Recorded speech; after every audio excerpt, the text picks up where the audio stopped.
Tadinya aku datang untuk meminta tolong padamu, Din. Namun melihat apa yang kalian lakukan justru membuatku muak. Gumam Nyai Aisyah, dia menghela nafas pelan. Seharusnya dia tidak berada di tempat ini. Pertahanannya mulai goyah oleh Qadir Baharudin yang terus membayang di kepalanya. Sekeras apapun dia mencoba, selalu gagal menyingkirkan bayang-bayang itu. Mau minta tolong apa? Nyai. Baharudin tidak berani menatap wajah Nyai Aisyah. Dia merasa bersyukur perbuatannya dengan Ning Isma akan tetap menjadi rahasia. Tapi dia juga merasa terpukul dengan kedatangan Nyai Aisyah. Harapannya sudah tertutup sama sekali. Dia harus mengubur semua mimpinya, mencari pengganti. Ningsara adalah pilihan paling bijak. Nggak usah. Assalamualaikum. Nyai Aisyah pergi meninggalkan Ning Isma dan Baharudin di dalam kamar. Dia tidak bisa berlama-lama bersama dua insan yang baru saja melakukan perbuatan. Berlama-lama di sini hanya akan membuatnya semakin terperosok oleh yang semakin menguasai hatinya. Memang benar, satu rumah yang dijadikan tempat maksiat akan mengotori 40 rumah di sekelilingnya. Saat ini Nyai Aisyah berjuang keras menahan yang semakin menguasai jiwanya. Perlahan-lahan akan mencampakkan akal sehatnya kalau tetap berada di tempat ini. Nyai Aisyah berjalan setengah melamun meninggalkan rumah Ning Isma.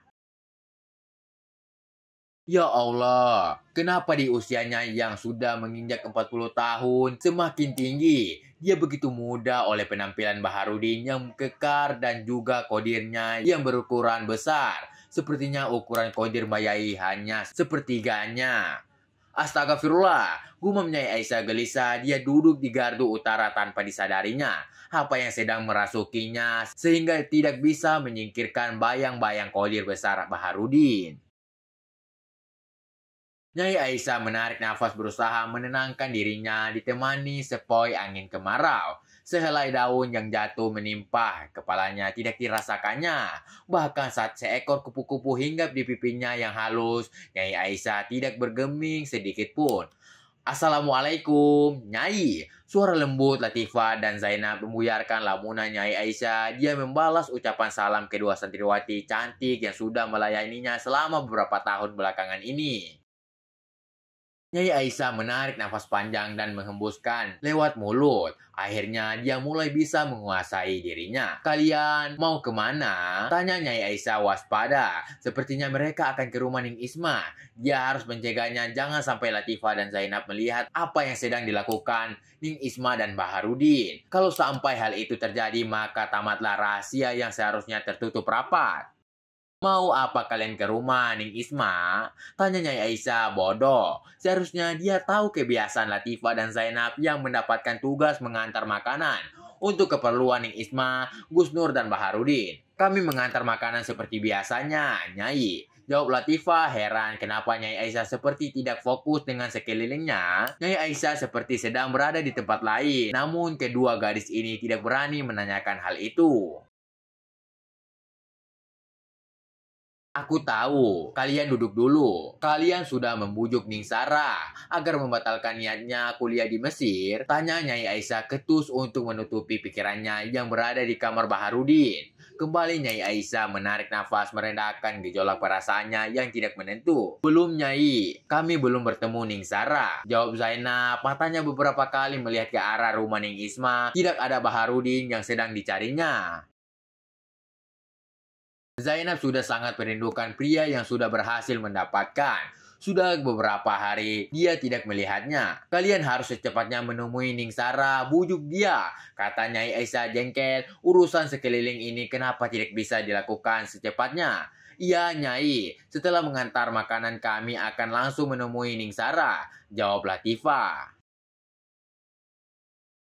Ya sudah, biar aku yang ngantar makanan ini. Sebaiknya kalian temui Ningsara sebelum dia pergi. Jawab Nyai Aisyah, dia mengambil rantang yang dibawa oleh Latifah dan Zainab.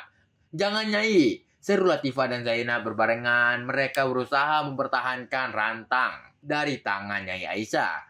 Sudah, tugas kalian memujuk Ningsara lebih penting lagi. Nyai Aisyah menegaskan maksudnya. Kedua gadis ini harus segera meninggalkan tempat ini. Jangan sampai melihat kejadian di rumah Ning Isma.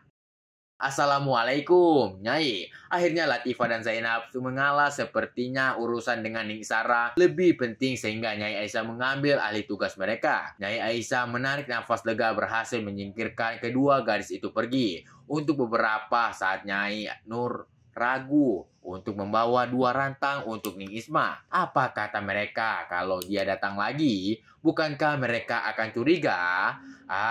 Dia akhirnya Nyai Aisyah kembali ke rumah Ning Isma dengan perasaan tidak menentu. Apakah dia akan kembali melihat adegan antara Ning Isma dengan pemuda itu?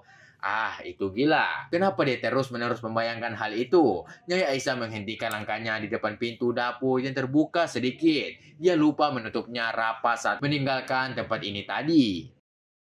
Perlahan Nyai Aisyah membuka pintu agar tidak mengagetkan kedua insan berlainan jenis yang dia yakin sedang menuntaskan. Mereka sempat tertunda. Ya, Oke guys, terima kasih telah tonton channel kami dan jangan lupa like dan subscribe channel kami agar kamu tidak ketinggalan novel-novel berikutnya. Bagi yang mau mencari informasi lebih lanjut bisa langsung join grup Telegram kami ya. Terima kasih.